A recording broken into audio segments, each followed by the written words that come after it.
The child has to process. You as the teacher, have you seen apricot? So we start from the known to the unknown. So we have different sets of learners in our classes. So how do I differentiate for these children? Oh, I've noticed that this child likes seeing, so I can make a picture. Oh, I've noticed that this child likes hearing, so I can talk. I noticed that this child likes working with her hands, so I bring an activity that will put this child hands on. That's what differentiation simply means. And that means if I have a class of 30 children, not all of them will go home with the same homework, because they are all different types of learner. So if you say now, is the name of a person, animal, place, or thing? If this child is creative, I will say, define a noun pictorially. And then the child will draw somebody, draw a house, and a thing. And this one that is word smart will simply write a noun is the name of a person, animal, place, or thing. When I started my career in the British school, I had thought compound words are two small words that come together to form one word with a new meaning.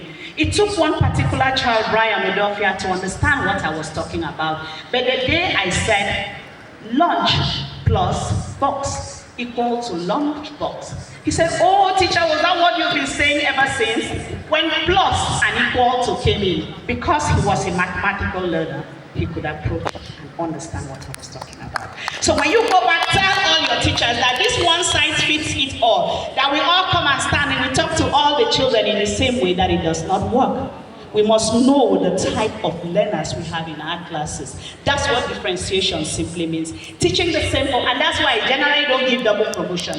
Because when you say double promotion, it means the child will lose some things in the next class, isn't it? I tell the teacher, if this child is so smart, the child knows everything about adjectives. Then you tell the child, while others are underlining the adjectives, you make 10 sentences of your own and underline the adjectives. That gives the child more time to work. My daughter came back from school 7 years ago, and I said, how did your class go? She said, boring. I said, why? She said, because the teacher taught God's call of Abraham. She's done that last year. We've done that 2 years ago. And then the teacher said she was insulted. I said, no. All you could have done would have been you will be God. You will be Abraham, and let them dramatize it.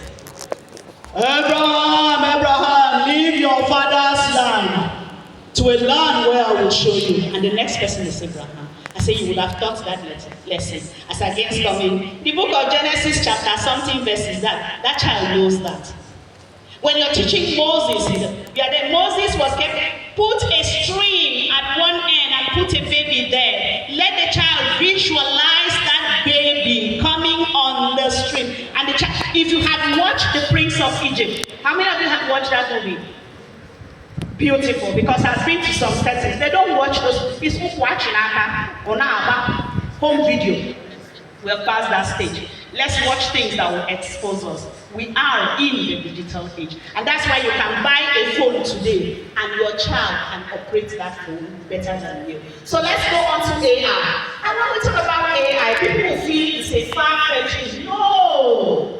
When I wanted to make my school completely digitalized, I went to Onitsha. I bought 7 new computers. I put in all the classes. And I just got one model and put in my office. And everybody in my school is going online. You know, when you don't have money, your brain works very fast. Isn't it? When you don't have money, if you don't have money and you're not thinking, you're almost finished. And all my classes are on the internet. And we are working. So bring up some things that children can simulate. Let them see them online in 3Ds. Let children, that's what AI is all about. So we are looking at it as one mysterious. You can start with one computer per day. If you're running a school now and there are no systems in your school, transfer your school back to the village, because even the village is coming out of it. Most of our villages are. So we cannot be running schools for the past. We're taking children to the future that we don't even know where it's taking us to. So we should all try. When you talk about a flipped classroom, like the word goes, flip. Go back home. Tomorrow we will be learning about this. And a child comes in to tell me, oh, tomorrow is that what we'll be learning about? I'll have my daddy Google that on www. The child goes home, has an idea of what it is, and then comes back. You begin to hear from different presentations from the children. He says his idea about it. He says his own. She says her own. And you as the authority, you now finalize it. But I'm a little bit careful with this because I have teachers who have abused this. They keep sending children with things from home. No, you put it on there. And remember, whatever you want to do, you must be able to defend it before the parents. Because I had training in Bayelsa State some time ago, and then a school owner told me, a parent had come and said, Madam, which kind of school be this way? Since when I became come, you know they talk ABCD. You know what the teacher said? So now so I see I must come here. I will sack you. So it means I employ you, you came, we are teaching you did not bother to ask, why are we not teaching A, B, C, D the rote way? So that I can now explain to say A as in apple does not help this child read, but A as in apple